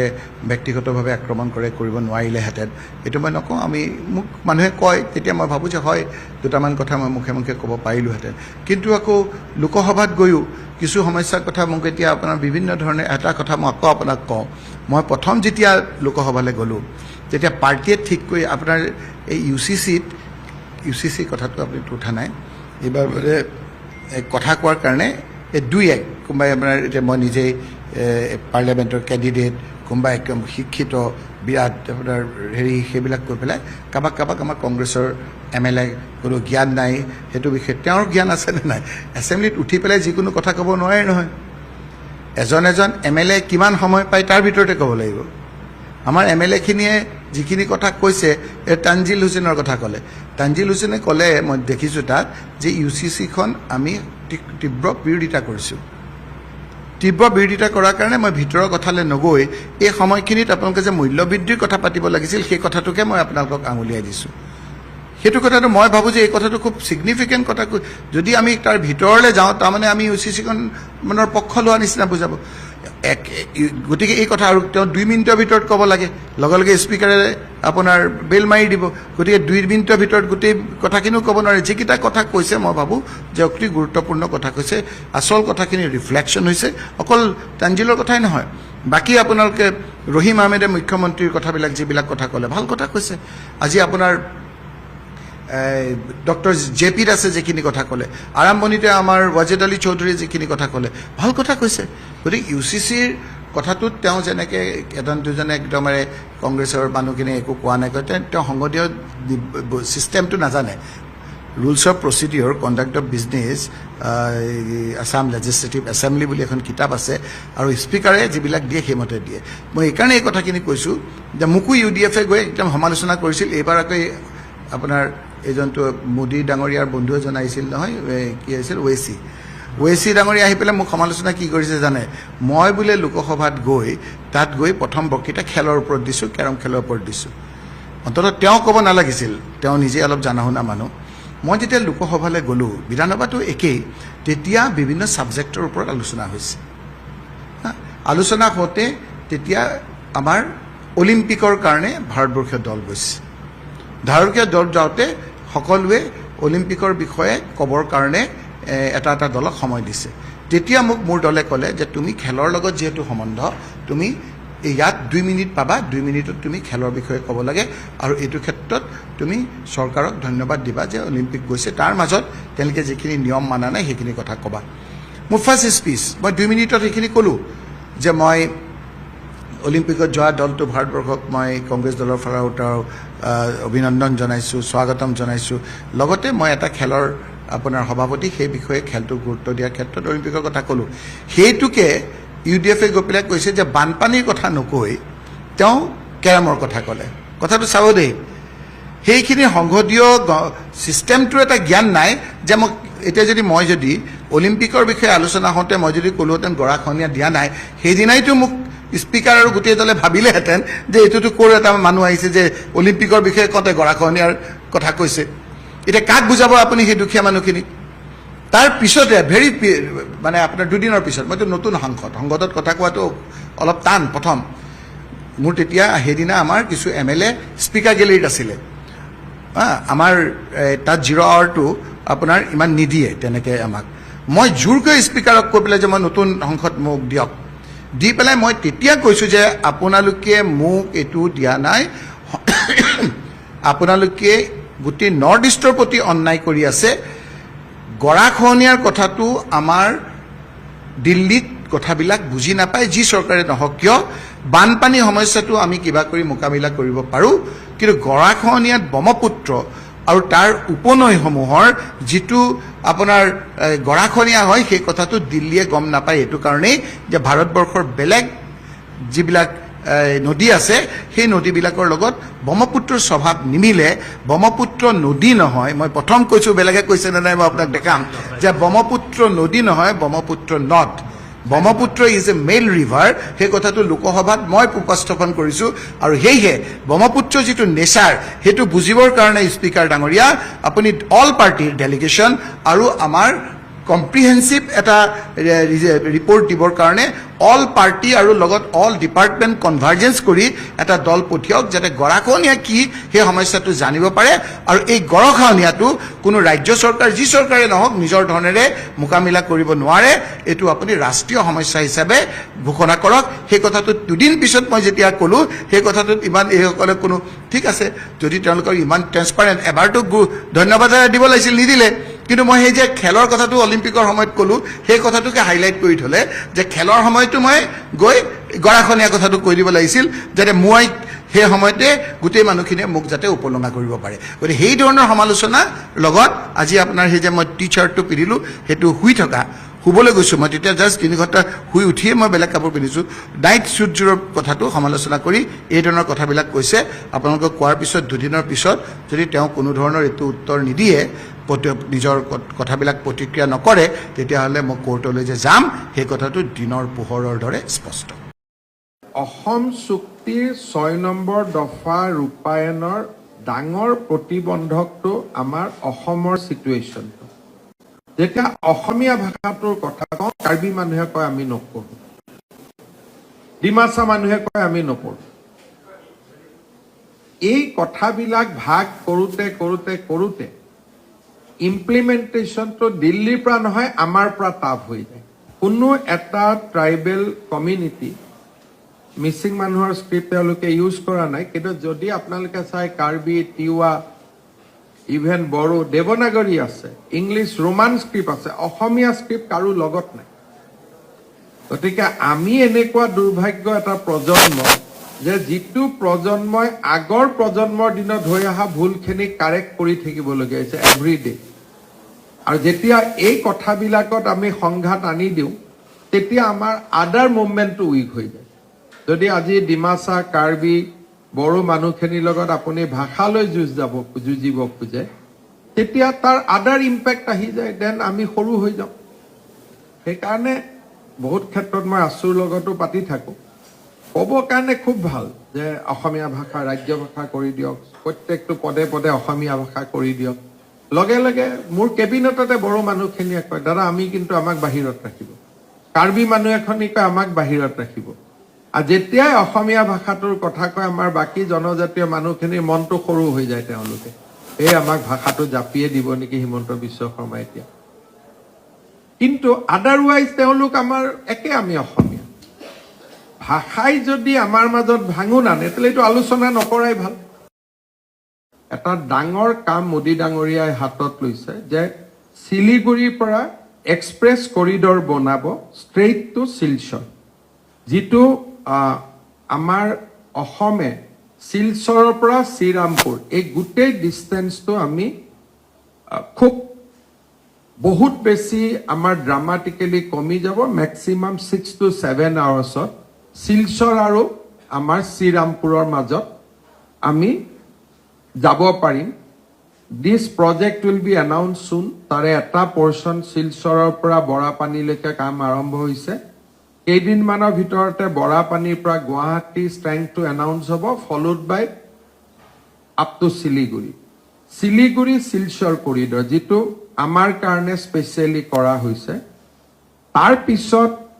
আমি অলৰেডি ভাৰত চৰকাৰে প্লেনিং আৰম্ভ কৰিছে যে গুৱাহাটী তিনচুকীয়া এক্সপ্ৰেছ কৰিডৰ কাজিৰঙাক বাইপাছ কৰি পেলাই আমি এলিভেটেড কৰিডৰেদি চৰাইদেউ সোণাৰী হৈ আমি তিনচুকীয়ালৈকে গুচি যাম, যাতে ইমান ডাঙৰ বেণ্ডটো আমি ল'ব নালাগে। গেলেফু মাইণ্ডফুলনেছ চিটি এখন খুব মডাৰ্ণ চিটি হ'ব লাইক ছিংগাপুৰ, কিন্তু সেই চিটিত মানুহ থাকিব পাৰিব, কিন্তু ভূটানে তাত ইণ্ডাষ্ট্ৰি কৰিব নিদিয়ে। চ' ইণ্ডাষ্ট্ৰি ক'ত হ'ব? অসমত হ'ব। ভূটানত থাকিব, অসমত উদ্যোগ হ'ব। যিটো টুইন এটা ইমেজ, মিৰৰ ইমেজ কৰি পেলাই গেলেফুৰ মিৰৰ ইমেজ কৰি আমাৰ BTC এৰিয়াটোক নিৰ্মাণ কৰাৰো এটা ডাঙৰ পৰিকল্পনা ইতিমধ্যে প্ৰাইম মিনিষ্টাৰে ষ্টাৰ্ট কৰিছে। আৰু মোক তেওঁ বাৰে বাৰে এডভাইচ দিছে যে তই ভূটানৰ লগত খুব ভাল সম্পৰ্ক মেইনটেইন কৰিবি, কাৰণ ভূটানত Gelephu will B A big thing at the next door of Assam. আৰু অসমে আমি তাৰ পৰা এডভান্টেজ ল'ব লাগিব। ভূটানে যদি আজি কিবা এক্সপৰ্টো কৰিব খোজে, গেলেফুৰ পৰা যোগীঘোপা দিয়ে কৰিব লাগিব, তেওঁলোকৰ বেলেগ এক্সিট নাই ফ্ৰম গেলেফু। এই ষ্ট্ৰেটেজিক থিংকিং বিলাক আজি আৰম্ভ হৈছে। নেক্সট ইয়াৰত 2028ত Dhubri Phulbari bridge will be integrated, a big thing. এতিয়া আমি নগাঁও মৰিগাঁৱৰ মাজতো কানেক্টিং জাগিৰোড টু ভূটান, ওদালগুৰি হৈ ভূটানলৈকে কানেক্ট কৰাৰ কাৰণে এটা ডাঙৰ নেশ্যনেল হাইৱেৰ এটা কল্পনা চলি আছে, যে জাগিৰোডৰ পৰা ওলাই আহি নগাঁও মৰিগাঁও দৰং ব্ৰহ্মপুত্ৰৰ ওপৰেদি পাৰ হৈ পেলাই ওদালগুৰি হৈ ভূটানক কানেক্ট কৰিব। এইটো এটা আনাডাৰ নেশ্যনেল হাইৱে। মই ভাবো all this projects will be cleared within this year. প্ৰিয় দৰ্শক, মোৰ পিছফালে স্ক্ৰীণত দেখি থকাখন হ'ল ছায়েন্স চিটি। গুৱাহাটীৰ সমীপৰ সোণাপুৰ টেপেচিয়াত প্ৰাৰম্ভিক পৰ্যায়ত 300 কোটি টকা ব্যয়েৰে নিৰ্মাণ কৰা হৈছে সুদৃশ্য ছায়েন্স চিটিখন। আৰু এই ছায়েন্স চিটিখন কেৱল অসমৰ বাবে গৌৰৱৰ নহয়, সমগ্ৰ উত্তৰ পূৰ্বাঞ্চলৰ কাৰণে গৌৰৱৰ বিষয়। কাৰণ বিজ্ঞান আৰু প্ৰযুক্তিৰ ক্ষেত্ৰখনত অভূতপূৰ্ব অৱদান আগবঢ়াই এই ছায়েন্স চিটিখন নিৰ্মাণ কৰা হৈছে। কিন্তু অতি দুখ লগা আৰু পৰিতাপৰ কথা এয়াই যে এই ছায়েন্স চিটিখন বান্দৰৰ হাতত নাৰিকলটো যেন হৈ পৰিছে। এইকাৰণে কৈছো, কালি অৰ্থাৎ শুকুৰবাৰে আমাৰ সতীৰ্থ সাংবাদিক বন্ধু প্ৰাঞ্জল মজুমদাৰ আৰু আমি বিশেষ ভ্ৰমণসূচী লৈ সেইফালে গৈছিলো আৰু পৰিদৰ্শন কৰিছিলো ছায়েন্স চিটি। টিকট ঠিকেই ল'লে,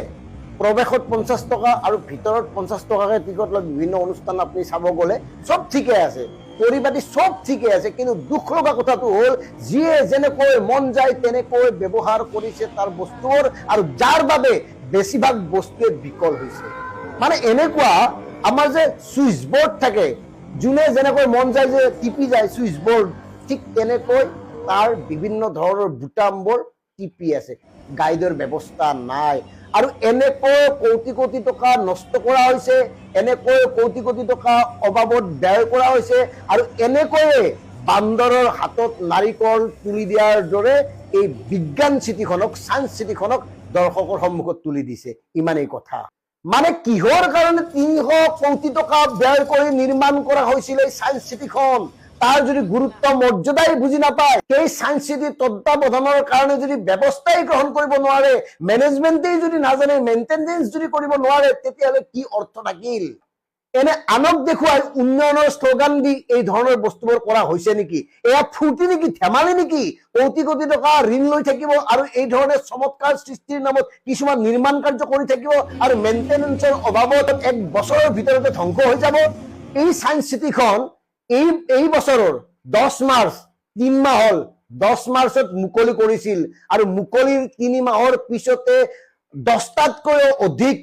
চুইচ বিকল হৈ আছে। কিছুমান বস্তু নচলে, কাম নকৰা হৈ গৈছে। কিয়? ভাবিছিলো কলিকতাৰ বিখ্যাত ছায়েন্স চিটিৰ দৰে আমাৰ এই অসমৰ ছায়েন্স চিটিখনো হ'ব, কিন্তু নহ'ল। ঠিকেই খৰচ কৰিলে, প্ৰাৰম্ভিক পৰ্যায়ত 300 কোটি টকা, কাম আৰু বাকী আছে, আৰু হয়তো 300 কোটিতকৈও কম টকা ব্যয় নকৰিব। টকা আছে, খৰচ কৰিছে, অথচ মেইনটেনেন্স জিৰ'। এনেকৈ ধ্বংস হৈ আছে অসমৰ সম্পদবোৰ। গতিকে এই কথাবোৰ কোনে মন দিব? কোনে গুৰুত্ব প্ৰদান কৰিব এই ছায়েন্স চিটিক? ইমান ভাল টেকনলজি, ইমান ভাল ব্যৱস্থা কৰা হৈছে তাতে, অথচ গাইড নাই। যোনে যি মন যায় এফালৰ পৰা টিপি গৈছে, কোনোবাটোৱে কাম কৰিছে, কোনোবাটোৱে কাম কৰা নাই, কোনোবাই যদি এবাৰ টিপিছে, কোনোবাই 10 বাৰ টিপি দিছে এটা চুইচ। এনেকে হয় নেকি কামবোৰ? কোনটো বিষয় কি বুজাবৰ কাৰণে কোনো মানুহ তাত নাই। সিকিউৰিটিসকল বহি আছে নিজৰ নিজৰ জাগাত, কি কৰিব তেওঁলোকে একো নাজানে। আমাক কৈছে আমি কি কৰিম, আমিতো একো নাজানো, আমি বহিয়ে থাকিব পাৰো। বুজোৱা মানুহ তাত নিয়োগ কৰা হৈছে, কিন্তু তেওঁলোক নাযায়, দৰ্শকক এৰি দিছে, যি মন যায় তাকে কৰা। এনেকৈ চলি আছে ব্যয়বহুল ছায়েন্স চিটি। প্ৰায় 250 বিঘা মাটি সামৰি নিৰ্মাণ কৰা হৈছে এই ছায়েন্স চিটিখন। সুদীৰ্ঘ পৰিকল্পনাৰ অন্তত নিৰ্মাণ হৈ উঠা এই ছায়েন্স চিটিখনৰ ভিতৰত গৈ আমি খুব দুখ অনুভৱ কৰিছো, দুখ লাগিছে, আমি হতাশ হৈছো। এয়াই নেকি অসম? এনেকে আহে নেকি অসমৰ টকা? এয়াই নেকি বিজ্ঞান প্ৰযুক্তিৰ প্ৰতি সাধাৰণ মানুহক আকৰ্ষণ কৰাৰ ব্যৱস্থা? এয়াই নেকি আপোনালোকৰ বিজ্ঞান মনস্কতা? দেখাক দেখি কৰি এনেকে কাম নচলে, এনেকে দেশৰ ৰাজ্যৰ উন্নয়ন নহয়। গতিকে এই দায়িত্বত থকা বিষয়াসকল, বিভাগীয় মন্ত্ৰীসকল, মুখ্যমন্ত্ৰী ডাঙৰীয়া, বিষয়বোৰ গুৰুত্ব সহকাৰে গ্ৰহণ কৰক। উত্তৰ পূবৰ কাৰণে এক খুব সুন্দৰ অনুষ্ঠান, বৃহৎ অনুষ্ঠান আছিল এই ছায়েন্স চিটি। উত্তৰ পূবৰ ছাত্ৰ ছাত্ৰীসকলৰ কাৰণে অন্যতম আকৰ্ষণৰ স্থলী হৈ পৰিছিল এই ছায়েন্স চিটি। আমি যেতিয়া ছায়েন্স চিটিলৈ গৈছিলো, তাত সমাগম হৈছিল যথেষ্ট সংখ্যক ছাত্ৰ ছাত্ৰীৰ, কিন্তু মানুহ নাই। সেইকাৰণে যাৰ যি মন যায় তাকেই কৰিছে, সেয়াই টিপি দিছে। কণ কণ ল'ৰা ছোৱালী দৌৰি আছে যেন খেলনা সামগ্ৰী তেনেকে ব্যৱহাৰ কৰি আছে। আৰু আচৰিত কথা, এই বিশাল ছায়েন্স চিটিত কোনো নিৰ্দেশনা পথ নাই, কোনফালেদি কলৈ যাব লাগিব কোনো ধৰণৰ নিৰ্দেশনা প্ৰতীক নাই। আপুনি সুধি সুধি গৈ থাকিব লাগিব। আৰু তাত যি অত্যাধুনিক অমনি থিয়েটাৰটো আছে, তাত সম্পূৰ্ণ আন্ধাৰ নহয়, ওপৰৰ খিৰিকীয়েদি পোহৰ সোমাই থাকে। আৰু তাতেই প্ৰদৰ্শন কৰা হয় লাচিত বৰফুকনৰ জীৱন, তাতেই প্ৰদৰ্শন কৰা হয় অসমৰ ৭ম পুৰুষীয়া মুখা শিল্পৰ কথা। অথচ ভালকে এন্ধাৰ হৈ নুঠে ৰুমটো। এনেকৈ চলি আছে শ শ কোটি টকীয়া এই ছায়েন্স চিটি। আশা কৰিম কথাখিনি গুৰুত্ব সহকাৰে গ্ৰহণ কৰিব, আৰু বিশেষকৈ মেইনটেনেন্সৰ ক্ষেত্ৰত গুৰুত্ব দিয়ক। এনেই দেখাত দেখি নিৰ্মাণ কৰিলে নহয়, তাক কেনেকে প্ৰতিপাল কৰিব লাগে এই কথাটো প্ৰথমতে জানি লোৱা উচিত। বাকী প্ৰিয় দৰ্শক, আপোনালোকে ছায়েন্স চিটিলৈ যদি যাব খোজে যাব পাৰে, কিন্তু তাত আপোনালোকে গৈ এই গাইডৰ অভাৱত ভুগি হতাশ হ'ব। কথাটো আগতীয়াকৈ কৈ থলো। ধন্যবাদ। জয় অসম। অসমৰ সন্মানীয় মুখ্যমন্ত্ৰী হিমন্ত বিশ্ব শৰ্মা ডাঙৰীয়াক আমি এটা প্ৰত্যাহ্বান জনাব বিচাৰিছোঁ। তেখেতৰ যদি সাহস আছে, তেখেতৰ যদি দম আছে, তেখেতে মাত্ৰ এইষাৰি বাক্য কওক যে অসমত কোনো ব্যক্তিয়ে অসমীয়া গো বেক ধ্বনি দিব নোৱাৰিব, কাৰ্বিসকলৰ অঞ্চললৈ গৈ কাৰ্বি মুৰ্দাবাদ ধ্বনি দিব নোৱাৰিব। মাত্ৰ এইষাৰ কথা তেখেতে কওক, আমি তেখেতক 100% সমৰ্থন কৰিম এই কামটোত। কোনো বহিৰাগতৰ নাম ল'ব নালাগে, কোনো সম্প্ৰদায়ৰ নাম ল'ব নালাগে। তেখেতে মাত্ৰ কওক যে চিৰদিনৰ কাৰণে অনাদি অনন্তকাললৈকে অসমত অসমীয়াসকলৰ প্ৰভুত্ব থাকিব, আৰু যিসকল অনা অসমীয়া, যিসকল বহিৰাগত, নাইবা যিসকল অসমীয়া মূলৰ নহয়, তেওঁলোকে অসমত থাকিবলৈ হ'লে চিৰদিনৰ কাৰণে অসমীয়া মানুহখিনিক, অসমীয়া জাতিটোক, অসমৰ ভাষা সংস্কৃতিক সন্মান প্ৰদৰ্শন কৰি থাকিব লাগিব। এইখিনি কথা কোৱাৰ সাহস অসমৰ মাননীয় মুখ্যমন্ত্ৰী হিমন্ত বিশ্ব শৰ্মা ডাঙৰীয়াৰ হ'বনে? নহয়। কাৰণ যি মুহূৰ্তত মুখ্যমন্ত্ৰী ডাঙৰীয়াই এনেধৰণৰ কথা ক'বলৈ আৰম্ভ কৰিব, সেই মুহূৰ্ততে মুখ্যমন্ত্ৰী ডাঙৰীয়াৰ মুখ্যমন্ত্ৰীত্বৰ চকীখন দিল্লীৱালাসকলে কাঢ়ি লৈ যাব। এই কথাটো হিমন্ত বিশ্ব শৰ্মা ডাঙৰীয়াই ভালকৈ জানে। আজি যে অসমীয়াক বিহাৰীয়ে মাৰপিট কৰা ঘটনাটোত, অসমীয়া গো বেক ধ্বনি দিয়া ঘটনাটোত হিমন্ত বিশ্ব শৰ্মা ডাঙৰীয়াই নিজৰ জাতিটোক সমৰ্থন কৰিব নোৱাৰিলে খোলাখুলিকৈ, যিটো জাতিত জন্মগ্ৰহণ কৰি লালিত পালিত হৈ সেই অসমীয়া জাতিটোৰ হকে যে হিমন্ত বিশ্ব শৰ্মা ডাঙৰীয়াই মুখ্যমন্ত্ৰী হৈও খোলাখুলিকৈ এষাৰি সমৰ্থনৰ বাক্য ক'ব নোৱাৰিলে, তাৰ কাৰণ হ'ল আজি অসমীয়া মানুহখিনিক সমৰ্থন কৰি কথা কোৱা হ'লে সন্ধিয়ালৈকে হিমন্ত বিশ্ব শৰ্মা ডাঙৰীয়াৰ মুখ্যমন্ত্ৰীৰ আসনখন দিল্লীৱালাসকলে কাঢ়ি লৈ গ'লহেঁতেন। এই কথাটো হিমন্ত বিশ্ব শৰ্মা ডাঙৰীয়াই ভালকৈ জানে। মিয়াসকলক ছফ্ট টাৰ্গেট কাৰণে সহজতে হিমন্ত বিশ্ব শৰ্মা ডাঙৰীয়াই পায়, কিন্তু যেতিয়াই সংঘাত হিন্দী বলয়ৰ লগত হয়, দিল্লীৱালাসকলৰ লগত হয়, উত্তৰ ভাৰতীয় হিন্দী ভাষীসকলৰ লগত হয়, তেতিয়া হিমন্ত বিশ্ব শৰ্মা ডাঙৰীয়াৰ হাত ভৰি ৰাজনৈতিকভাৱে বন্ধা থাকে। তেখেতে মুখেৰে মাত দিব নোৱাৰে, তেখেতৰ সেই সময়ত ৰাজনৈতিকভাৱে ৰাজহাৰ বেকা হৈ যায়। কাৰণ হিমন্ত বিশ্ব শৰ্মা ডাঙৰীয়াই ভালকৈ জানে যে যেতিয়ালৈকে এই আগ্ৰাসী ৰাষ্ট্ৰীয়তাবাদী শক্তিবোৰৰ এই দিল্লীৱালাহঁতৰ সুৰত সুৰ মিলাই নতশিৰে অসম আৰু অসমীয়াৰ স্বাৰ্থ জলাঞ্জলি দি অসমীয়া জাতিটোৰ হিতৰ বিপৰীতে কাম কৰি যাব, অসমীয়া জাতিটোক দুৰ্বল আৰু বিধ্বস্ত কৰাৰ ষড়যন্ত্ৰত হাত উজান দি যাব আৰু সহযোগ কৰি যাব, তেতিয়ালৈকেহে মুখ্যমন্ত্ৰীৰ সেই চকীখন বাচি থাকিব। যি মুহূৰ্তত স্বাভিমানী অসমীয়া হৈ তেখেতে অসমীয়া জাতিটোৰ হকে মানুহখিনিৰ হকে কাম কৰিবলৈ আৰু কথা ক'বলৈ আৰম্ভ কৰিব, সেই মুহূৰ্তত এই দিল্লীৱালাসকলে এই ৰাষ্ট্ৰীয়তাবাদী শক্তিবোৰে তেখেতৰ মুখ্যমন্ত্ৰিত্বৰ আসনখন কাঢ়ি লৈ যাব। আৰু সেইকাৰণে হিমন্ত বিশ্ব শৰ্মা ডাঙৰীয়াই আজিও খোলাখুলিকৈ নিজৰ জাতিটোক সমৰ্থন কৰিব নোৱাৰিলে আৰু কোনোদিন কৰিও পোৱা নাই। যেতিয়াই সংঘাত উত্তৰ ভাৰতীয়সকলৰ লগত হয়, ৰাষ্ট্ৰীয়তাবাদী শক্তিসকল সমূহৰ লগত হয়, হিন্দী বলয়ৰ লগত হয়, তেতিয়া হিমন্ত বিশ্ব শৰ্মা ডাঙৰীয়াৰ ৰাজহাৰডাল ৰাজনৈতিকভাৱে বেকা হৈ থাকে, মুখ বন্ধ হৈ থাকে, তেখেত ক্ষমতাহীন হৈ থাকে। আৰু তাৰ উদাহৰণ ইতিহাসৰ পাতত লিপিবদ্ধ আছে, বিগত সময়ছোৱাত সকলোৱে দেখিছে। ইয়াতকে দুৰ্ভাগ্যৰ সময় অসম আৰু অসমীয়াৰ কাৰণে হ'ব নোৱাৰে। যদি এই কথাখিনি নহয়, তেনেহ'লে মুখ্যমন্ত্ৰী ডাঙৰীয়াই আমাৰ প্ৰত্যাহ্বান গ্ৰহণ কৰক, অসমীয়া মানুহখিনিৰ কাৰণে নিজৰ জাতিটোৰ হকে খোলা